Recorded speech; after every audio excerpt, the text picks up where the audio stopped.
जैसे मैंने पूछा कि शाहीन बाग का प्रोटेस्ट अगर दोबारा शुरू होता है तो इस बार बीजेपी वो वाली गलती तो नहीं करेगी, या फिर सरकार वो वाली गलती नहीं करेगी कि इनको बैठने दे लंबा, क्योंकि एक सड़क पूरी जाम तो हो गई। देखिए गृह मंत्रालय का विषय होगा, गृह मंत्रालय इसकी चिंता करेगी। पार्टी प्रेसिडेंट, लेकिन एज पार्टी प्रेसिडेंट हम इस बात की चिंता जरूर करेंगे कि जनता तक सही संदेश जाए और जनता गुमराह न हो। क्या बीजेपी दोबारा शाहीन बाग के पक्ष में है या नहीं है? देखिए, हम प्रजातांत्रिक विषयों के बारे में हमेशा सजग रहते हैं जी। किसी को भी कोई अपनी बात कहनी हो, कहने के सारे प्लेटफॉर्म्स हैं, लेकिन प्लेटफॉर्म्स के साथ साथ कानून व्यवस्था हाथ में लेने का किसी का अधिकार नहीं।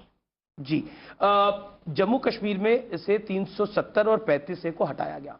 आपने इस साक्षात्कार में भी अभी थोड़ी देर पहले बोला कि ये हमने लगातार अपने मैनिफेस्टो में था, अटल बिहारी वाजपेयी के समय से, एल के अडवाणी के समय से, नरेंद्र मोदी, अमित शाह के समय तक, और अब आप पार्टी के अध्यक्ष हैं।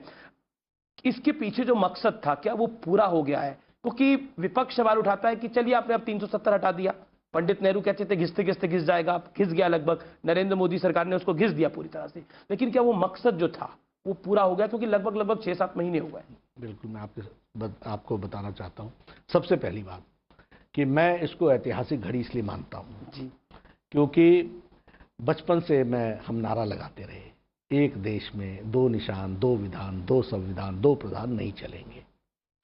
मुझे पार्लियामेंट में अपनी इस उंगली से धारा 370 को समाप्त करने के लिए वोट देने का अधिकार मिला और उसको मैंने बखूबी और गृह मंत्री जी के बगल में बैठ करके इस काम को किया। ये ऐतिहासिक घड़ी मुझे याद है। वैसे जब आपने राजनीति शुरू करी होगी, मैं माफी चाहता हूं आपको टोक रहा हूं बीच में, तब आपने कभी सोचा था कि 370 फुल मैंडेट के साथ भारतीय जनता पार्टी की सरकार हटा दे?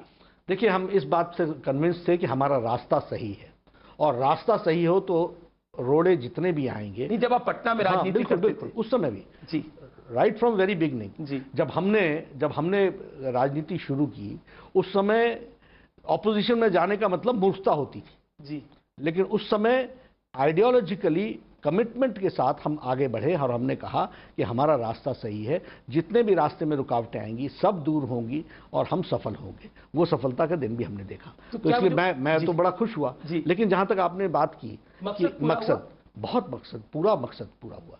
देखिए, जम्मू कश्मीर में भारत सरकार के 106 कानून लागू नहीं होते थे, यहां तक कि प्रिवेंशन ऑफ करप्शन एक्ट भी लागू नहीं होता था, यहां तक कि पॉक्सो भी लागू नहीं होता था, prevention of children against sexual abuse. उसी तरीके से वहां पर वेमेन को भी राइट नहीं मिलता था। उसी तरीके से वहां मुस्लिम भाई हमारे जो गुजर हैं, बकरवाल हैं, उनको राजनीतिक रिजर्वेशन नहीं थी। उसी तरीके से हमारे जो पाकिस्तान से, वेस्ट पाकिस्तान से आए हुए लोग थे और बस गए थे, उनको वोटिंग राइट नहीं था, उनको डोमिसाइल सर्टिफिकेट नहीं मिलता था। उसी तरीके से जो हमारे वाल्मीकि भाई थे, वो सिर्फ सफाई कर्मचारी की नौकरी कर सकते थे, उनका बेटा कोई जज नहीं बन सकता था, कोई इंजीनियर नहीं बन सकता था, वो सिर्फ सफाई कर्मचारी ही बन सकता था। ये परिस्थिति थी।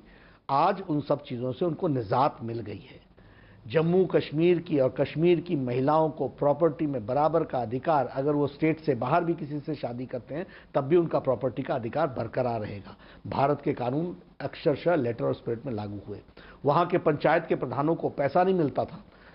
ये हमारे राजीव गांधी जी ने 74th अमेंडमेंट बिल लेकर के आए और पंचायत के पैसे को सीधे पहुंचाने का प्रयास किया। उनकी ही सरकार रही, गुलाम नबी आज़ाद वहाँ चीफ मिनिस्टर रहे, वो नहीं कर सके।